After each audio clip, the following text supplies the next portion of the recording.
Welcome back to the Farming Sims channel. I'm on Angevin countryside with the Farmers of Angevin multiplayer series. It is on a dedicated server and we're coming to the end of this series, and I thought I would do another farm tour, another map tour. Let's get into it. I'm here at my second BGA area. This is on the map. This is the animal dealer, and I have sort of a second base here. I've got some equipment here, and I also have a pig food production facility here. So about 100,000 pig food in there. I have a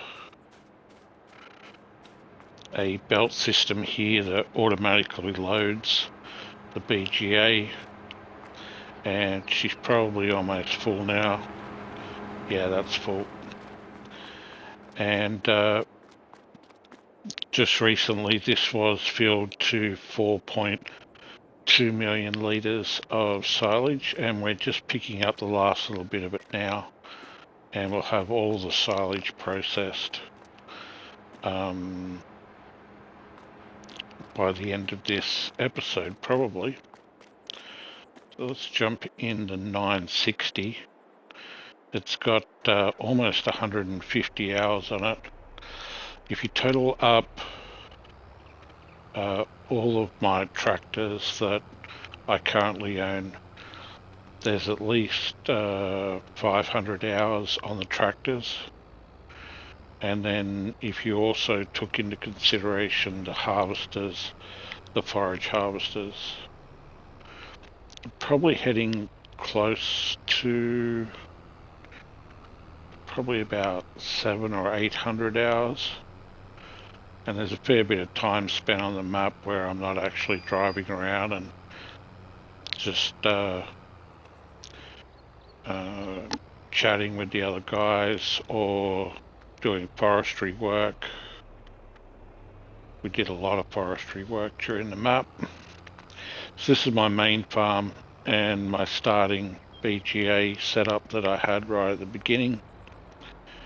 It's been my biggest money maker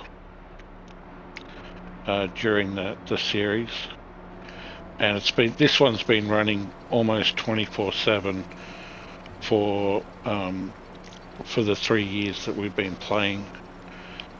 This is the end of the third year, I believe.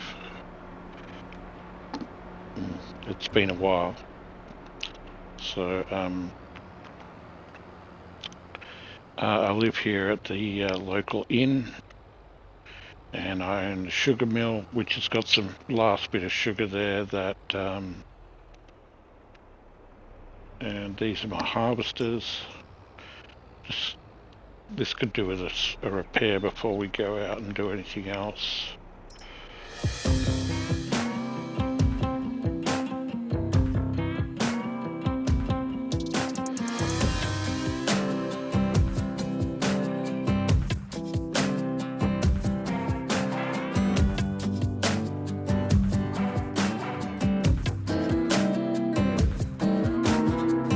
You need a wash while we're sitting here filling up. So the combination of the BGA making a good deal of money, the fertilizer sales have also been very profitable. Around about 120,000 litres a month I can make. And on average, it's about $2,500 per thousand. So 120 is probably worth about anywhere between 250 and 300,000 a month to me in fertilizer sales if I sell all of it. I obviously use a lot, and I've also had the roadhouse has been full well, had a fair amount in there that players could use at their own if they needed extra. It's been free to the other players to use, but I'm not sure all of them have taken advantage of that. Everyone wants to run their own farm, of course. So this is a little bit of lag there. A lot of things loaded up in the background when I turned left there and looked across. This is the roadhouse. This is my main sell point here, and it's very convenient. It's got fuel here as well. The lime and fertilizer is just across here, and seed is in the second bin. I also have a limer and a fertilizer spreader there that players can use if they wanted to. Usually have a tractor in that shed that if anyone wanted to use it, they could. You see my olives growing, and they're all prepped nicely. We have honey here on the right, and I've ventured down to the sawmill. This was my first production area after buying the in-game sawmill and knowing how slow that process is. The amount of forestry we did on the map, we needed something that could handle the production. This was a grass field originally, and this is a forest that I planted. Oak trees produce the quickest, only 5 months to grow, and they give you the highest wood and wood chip production, and obviously the drop point is just here, so it's very convenient to do logging there, but I haven't done any for quite a while. I've been trying to empty the paper mill, and here's the map. While we're here, you'll see a lot of corn has been planted. Oats are ready now, and they've all been harvested except this field here of Mikey's, and I'm about to do that. This is my first day that I've been on this month that has been daytime, and I wanted to do a record. So this is my forest here that we're at, and this is all the timber company here, and this here was the roadhouse. So I've got corn planted everywhere. I had a little bit of oats which I've already harvested, just for a little bit of I really just wanted the straw, to be honest, for the pigs. I have some pigs over the back over here. And I felt like putting in some sunflowers, and the rest is corn. I have olives just here and grapes here.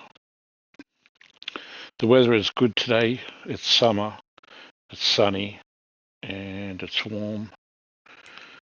I was looking at cardboard prices a minute ago before I started the episode. I've run cardboard through the paper mill for the last 12 months, and it's at its peak price right now in August. I've basically let it run all the way through, and 13.49 with 13.59, 13.70 at the exports.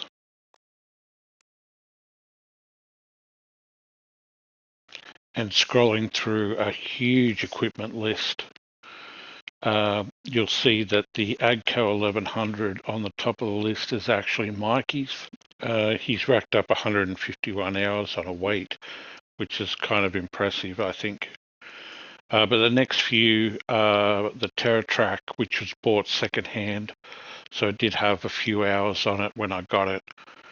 The 960s there, the 870s there, and the 660s there, they're all got a good number of hours on them. If you go down a little bit further, there's a Jaguar 960 there and a Torian in the 60s.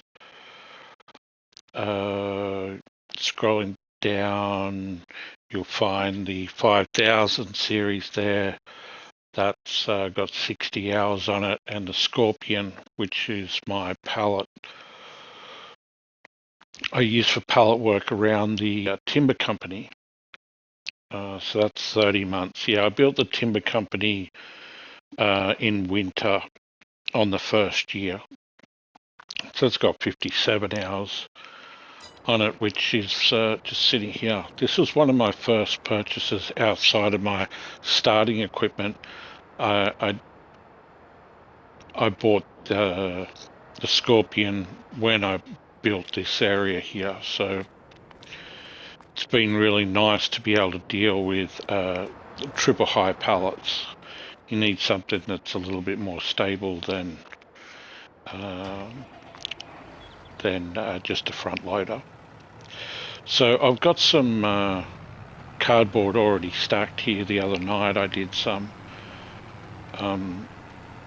So what we'll do is we'll just run it down here, down the bottom down here, and get these cleared because I need the trailer. There's a couple of, whoa, they're really top heavy. Almost lost that then. I need the trailer for the sugar. I've got a couple of honey pallets there. Oh, there's a tree.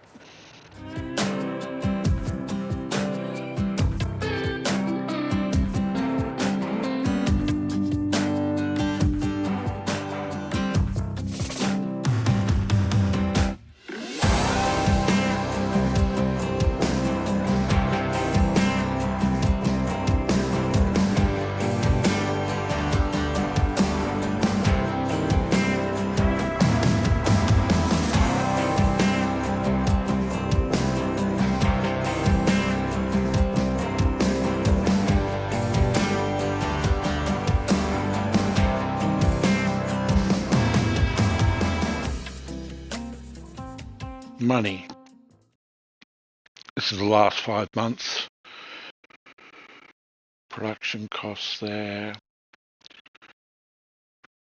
So my products have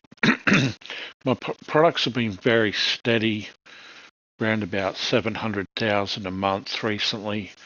July was a big one because I dropped a whole heap of paper back in July. I've gone way over what my target was.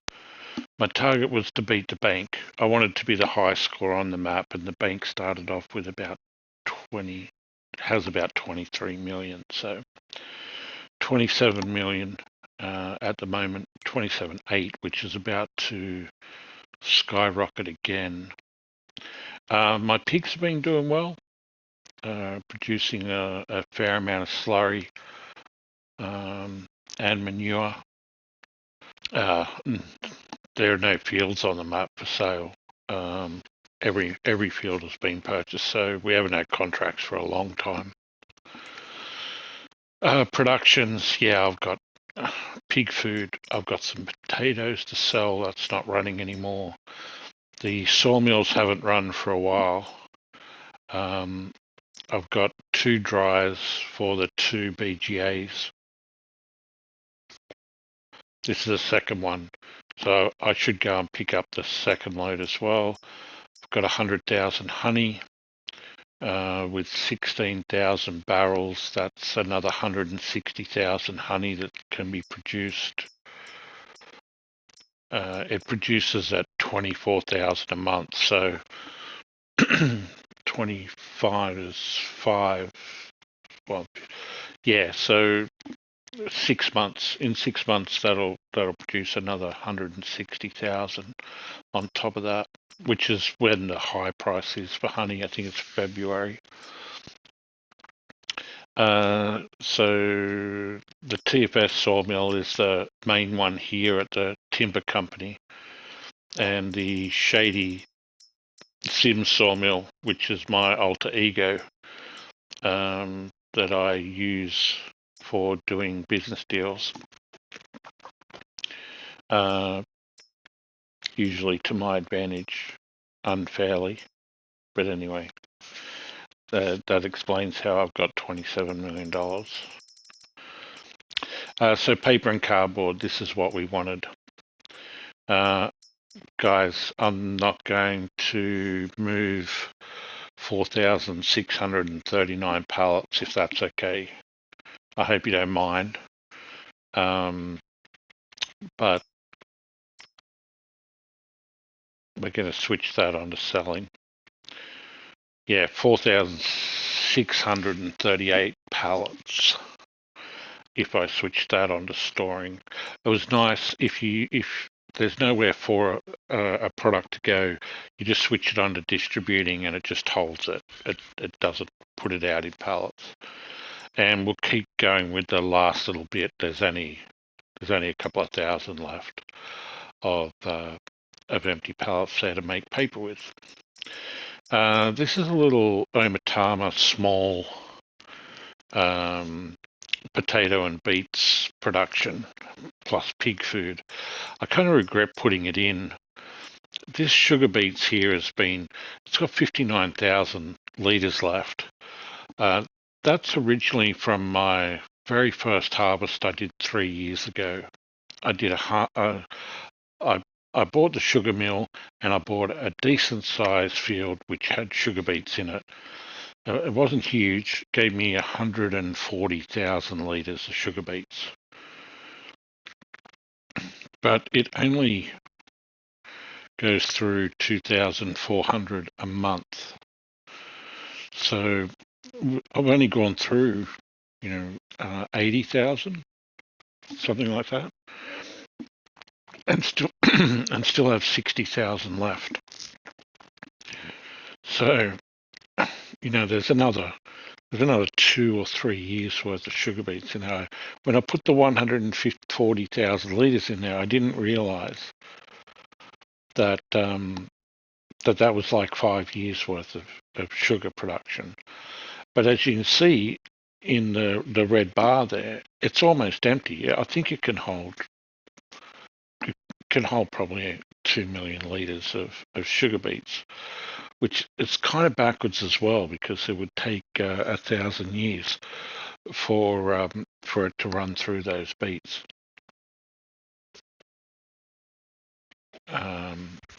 Yeah, I should have just put those sugar beets through the main sugar factory, or put in a second sugar factory if I wanted to do more. So we just emptied this one.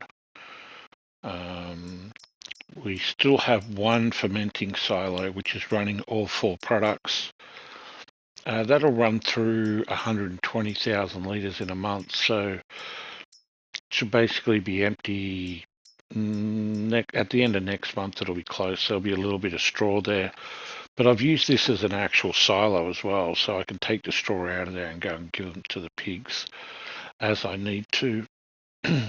Chaff is in there. That comes out of the bunker and lets me produce a little bit of chaff in here as well. And some of my grass I turn to hay, just so I can have all 4 running at the same time.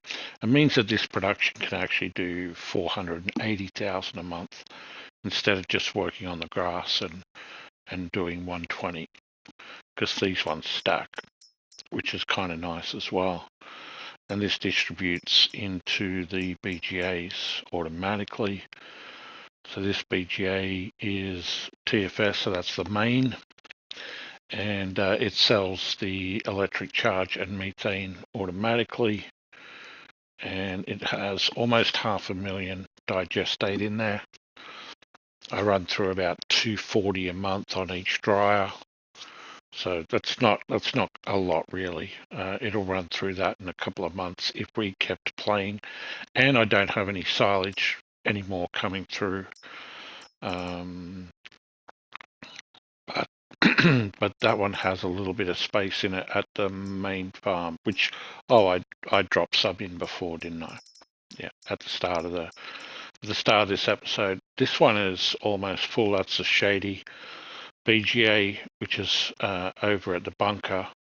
It has 300,000 litres of digestate as well. The in-game sawmill, whoa, it's almost empty. 360 litres. Carpentry, I regret filling these up as well. And that's the main sugar factory, which is switched to selling now because there's no real need. Everyone's got sugar in production somewhere.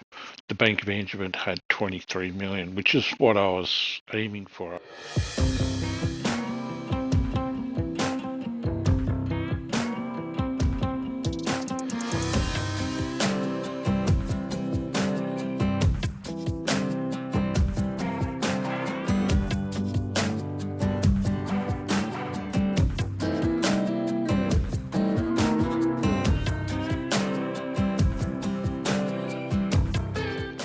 So up here, a lot of corn planted as far as the eye can see. There are sunflowers just up the end here. They run all the way up the back up there. They're huge fields. More corn in the background. This was originally a project that me and Murphy did, which was a garden area, community garden. The idea was that we could produce things in the garden if anyone was short of a product. I have my beets and potato harvesters in the shed there, and potato planters, and the magic potato sorter is there. If you haven't seen that run, you can check out I think it's an auto potato sorter. I don't have to do any pallet work with that one. It just goes into the barn here.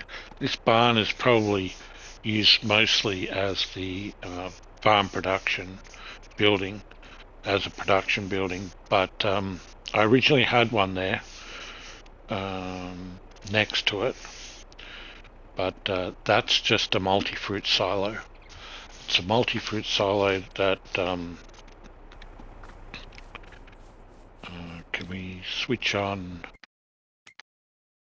Can we switch on field info? Yes. So it just holds my potatoes, and I've got some straw in there that I picked up down this end of the map. It also produces pig food with the potatoes, and I have a little bit of lime, and it gets sucked up the pipe up there from the spawn point here for the pallets. You can also back a trailer in here and drop product into there as well. I had an extra pipe around to make it easier to just have a pipe here, an auger pipe, but it was a little slow, so it's easier just putting the trailer in. There we go, we're at max carry. It doesn't say max. It must be just short. Yeah, that's empty. But we can only carry 28,000 anyway. Bit of a bump there. After I put that bunker in there was just to convert grass up this end into chaff, and what I would do is drop 44,000 litres of grass in there with the loading wagon, and then just pick up that load of 44,000 litres of chaff and then drive it down to the fermenting silo, which is just down here at the main farm. There's some different trees here which are almost fully grown. They're getting there. So basically all the trees in... Oh, mate, don't pull out in front of me. All the trees in my area were cut down and put through the sawmills. and then replanted with oak trees as my main tree.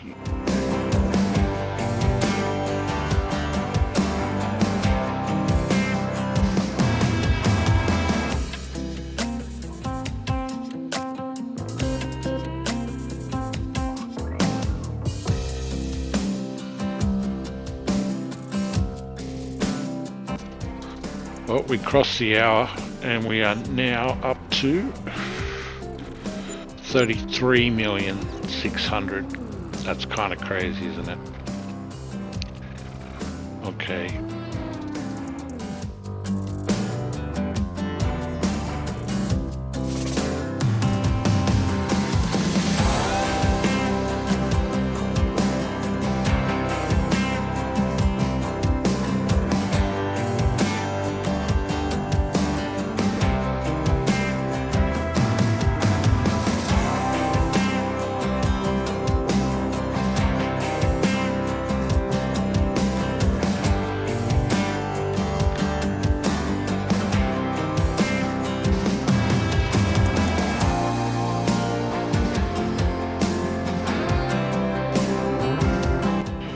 So we'll drop manure in here as well and switch that on.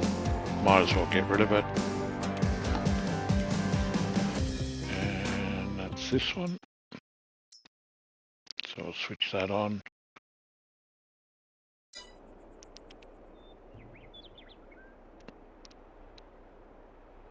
And now we'll pick up the last. I'll just get the last of the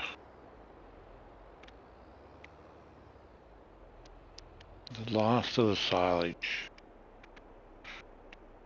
I wasn't sure that I'd get all 4.2 million litres out of this in time, but no problem. Well, there's probably only about 30,000, 20,000 litres here, so this should be all gone in a second. And we can shut this down. I don't have any grass planted. Well, I do, obviously. There's some grass here. And there's grass all the way around all of my fields. Well, almost got run over. Yeah, so I actually have grass around if I needed it for something, but I don't actually. I started off with full grass harvest all the way around. Oats, I went oats, grass, winter, grass, oats was my first cycle, and that made me a ton of cash that cycle, and I invested it all into land, basically. I did buy the timber company, but that was a really good investment as well. That really started producing on the second year, really made me a lot of money. I was paying out all of the players for their trees, and I didn't have a lot of cash at the time because I was investing everything into the timber company and into the land purchases.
I like the idea of having 3 of each item, so that we could multi-play, we could co-op.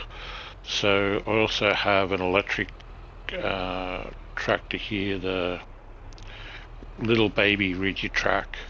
It can handle all these small pieces of equipment.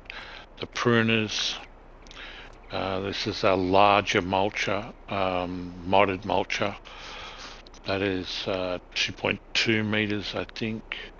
And this is a large, little bit larger subsoiler than the 1.5 meter in-game one.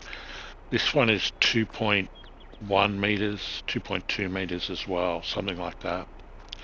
Need the weight on the front for some of the equipment. So we've got weights here as well. And a charger. And you can sit down and have an ice cream if you want while you're waiting. Doesn't take long to charge. And my grapes are growing nicely. They've been mulched. They've been subsoiled. They first of all, they need to be pruned at the start, before, like at the start of the growing season, and then they have to be mulched, and then they have to be subsoiled. Oh, they also have to be fertilized. So you've seen me come down here a few times, maybe, if you followed the series. This is Murphy's cow farm. This is the in-game cow farm. And he's got the farm production here. And he owns cows inside there, maxed out, with a silo here, manure pit, and around here he has equipment sheds, trucks mainly, to deal with his main cow pen here, which is 490 cows. So you can see, now we had some issues with this pen. Don't know whether it was just this map, but this fence line would drop into the map on him, and as you can see here on this corner, he hid the he hid the problem really nicely, actually. And if you go into the bushes here, you see that it's dropped down into the map. Now some days we come in and it's actually up, and then other days we come in, it's actually dropped into the ground. So he's hidden it nicely here with some bushes. Nice piece of work by Murphy there. In the end, he's got a whole heap of silage, and with so much of my silage going through 2 BGAs, I was also servicing Mikey, who had a lot. Wasteland didn't, and Cobbler didn't, but Snowy did. So in between Snowy and Mikey, and then a little bit from Murphy every now and then, I could handle it, but when Murphy sort of said, well, I got like 2 million silage I'd like to put through, I suggested to him he should probably put one in himself. They're only like $50,000, and they make more than enough return very quickly. So I planted the cypress trees on the left, and on the right there was a whole heap of baby elm trees that would get in our way all the time. It was a real pain.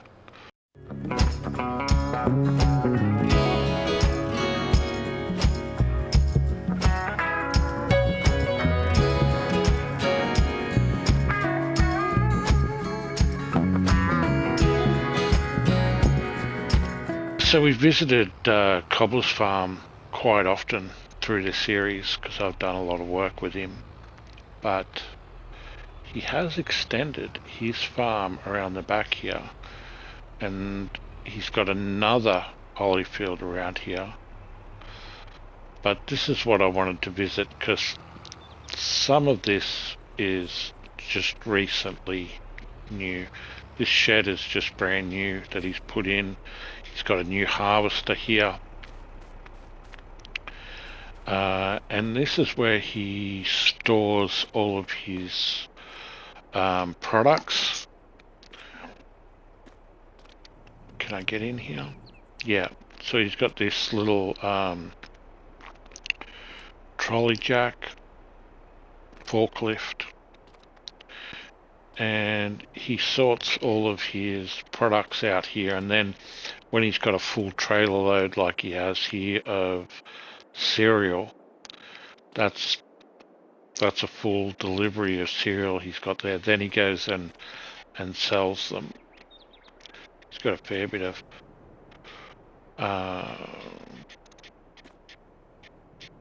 that's tomato sauce, bread, spaghetti. What's this? This is oatmeal, yeah, and popcorn.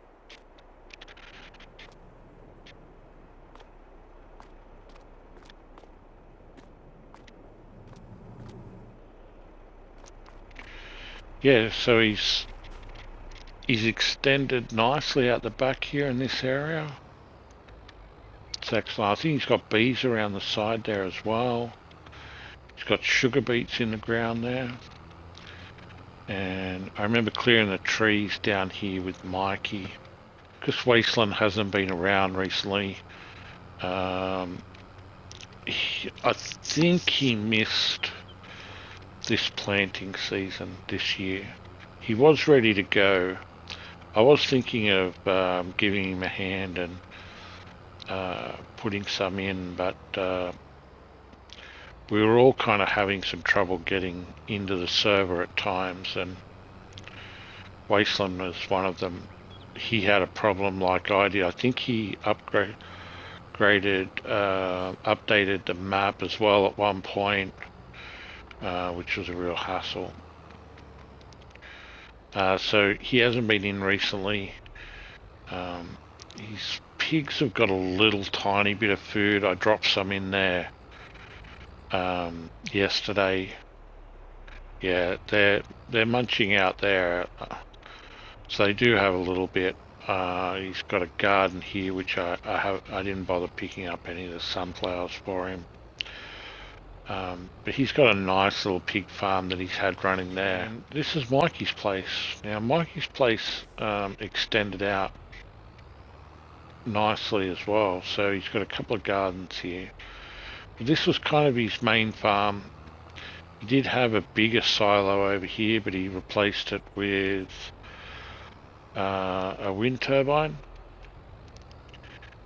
and he put this smaller, more compact silo in,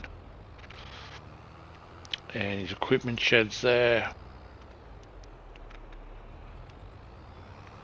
and he extended straight out across here with 2 large chicken pens, a couple of beehives. He eventually put in farm production. No, that's not farm production. It's products though. Omatama's Productions.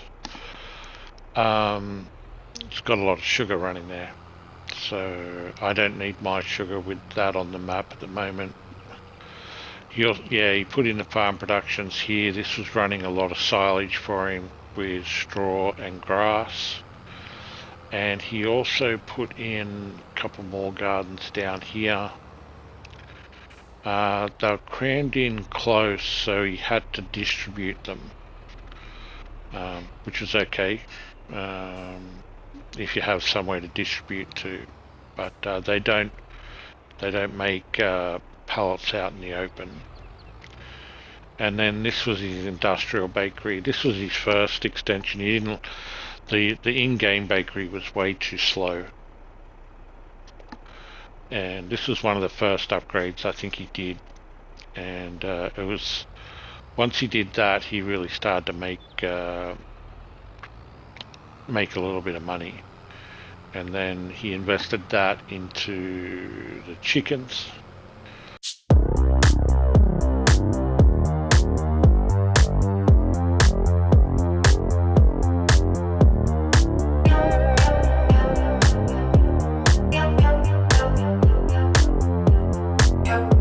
This is the mayor's house. Someone took control of it during the series, and the mayor actually skipped town after a truckers' protest blockaded the road here at one point. And I think someone took over the job for a little while and made a little bit of extra cash. A lot of corn down here. This is heading into Murphy's place, and he's got massive cornfields up here. His starting off area was his nice little house. He's got some really nice equipment in here. Little silo. Put in some really nice sheds, and they are full of some nice equipment. Let's have a look. Let's go 1, 2, 3. Yeah, so he's got the big mower. He's got just a little 6R here that he can use for spraying. He's got an X9. He started off with a 600 S600 series, which was a nice starting harvester. It was the biggest harvester on the map, and I gave Murphy actually all of my harvesting contracts at the beginning, and I did his grass contracts for him, which worked out well for me because I didn't have any real farming equipment. I had all grass equipment. So he's got a little 6M in here, which is handy as well. A nice sprayer. Got 2 8R410s. 3? No, this will be a 9. This is his 9 RT on tracks. Is this one sitting through the shed a little bit? It is, isn't it? I wonder if that's stuck in there.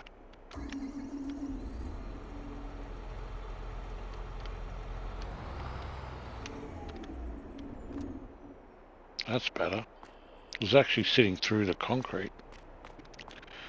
Yeah, so really nice fleet of John Deere equipment, planter and seeder. You will find that when we started getting high on slots, what we did is we all kind of had our own sort of brands that were, well, I had Class and he had John Deere. Let's see if he's got any fuel. I do like to steal his fuel from time to time, just once or twice. It hasn't been too much. Oh, yep, got a little bit of a top up of fuel there. Very nice. But we did double up on all of this sort of equipment. So same roller, same mulcher, same trailer, same plow.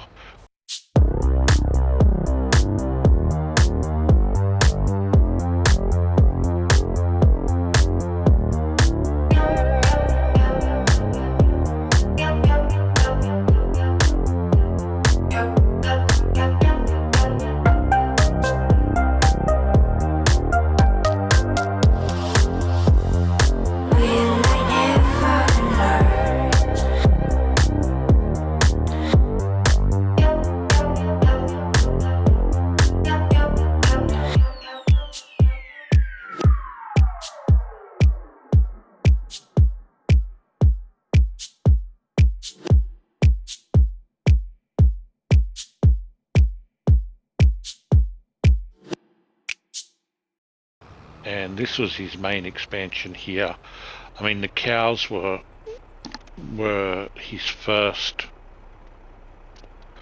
his main expansion at first, but he did put the grain mill just behind us here, and he ended up taking a real hit to move it.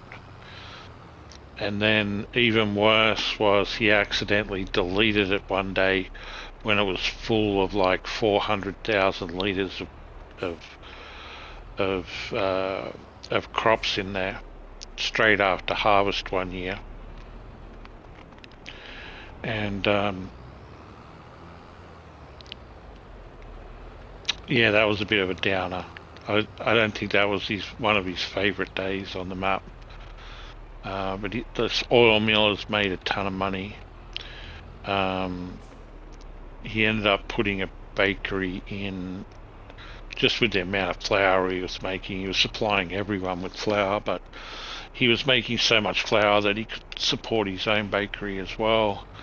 And the cows supporting the dairy. It's got a little area here that you can pull up and have an ice cream as well. There you go. So this is Snowy's equipment shed.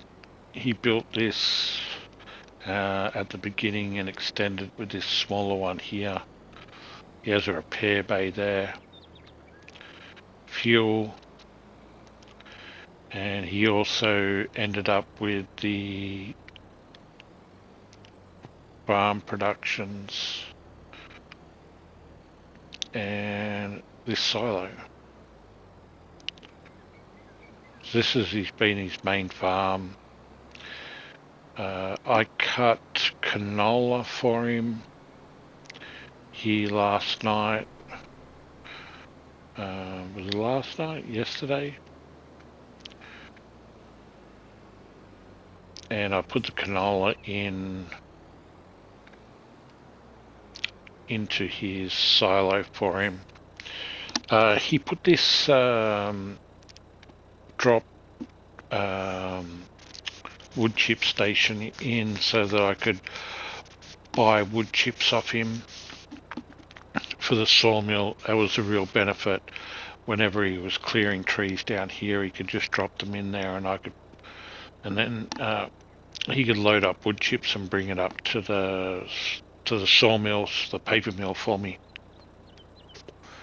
because I was going through a lot of wood chips. You'll notice the T-Rexes here. They were put in by the bank at the update because trees respawned on the map in the middle of our fields, and so what we did is we just tore a lot of them out. I did take advantage of it and take some of those trees to the sawmill or the wood chipper instead of using the T-Rex whenever I had time. He has a small oil mill here. That's obviously what he wanted the canola for. He did have a chicken pen here, but he ended up selling it. He made a ton of money off eggs. And he owns this whole pocket of land down here. But Snowy's had trouble getting in as well. So he had canola here. And canola here. I think this was the cotton field that we used. And he also owns this strip here. And I put corn in for him for this harvest season so that he could have a little bit of product coming in this month. 6,800,000. That's a good month's pay. But as you saw, that was 12 months of production through the paper and cardboard. Did I miss anything? I don't think so. Oh, I didn't go down to lawn dryer. This was originally a lime station for lime production. Lights just came on. Must be about 7 p.m. almost. This is a corn dryer. I have a yearly contract with Wasteland for 100,000 litres of corn. He guarantees me top price for corn, or near to top price,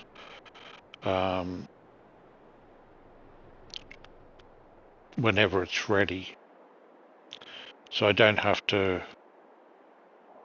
wait for the top price on the corn for at least 100,000 litres. And so to finish off with, I would like to share one funny story with everybody.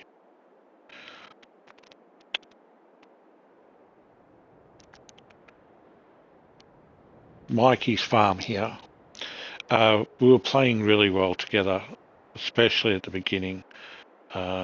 We basically worked together on almost everything, and he helped me with a lot of work. And in return, he made a decent amount of money from me. I won't say that I overpaid him, but I was giving him decent prices. I played hardball with him one day. He was being a little bit smart, and I thought, well, let's see where this goes. So I played a little bit of a hardball with him, and I was too shady. I was way too shady. And in the end, I ripped him off. In the end, I just gave him a really bad price and said, take it or leave it. In return, he killed Shady and buried him here. He had a lot of pleasure in telling me that when he got annoyed at me, he got rid of him. I thought it was hilarious. It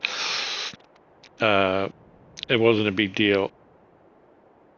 Well, I didn't think it was anyway. Probably because I was the one doing the ripping off, I guess. But I think he was. Yeah, I think he was stung by it a little bit. I think Mikey's a really nice guy, and he wasn't expecting me to give him a hard case deal. Anyway, he did murder and bury Shady Sims at the back of his property there. I love you, Mikey. You're a nice guy, mate. You're a really nice guy. I really enjoyed playing.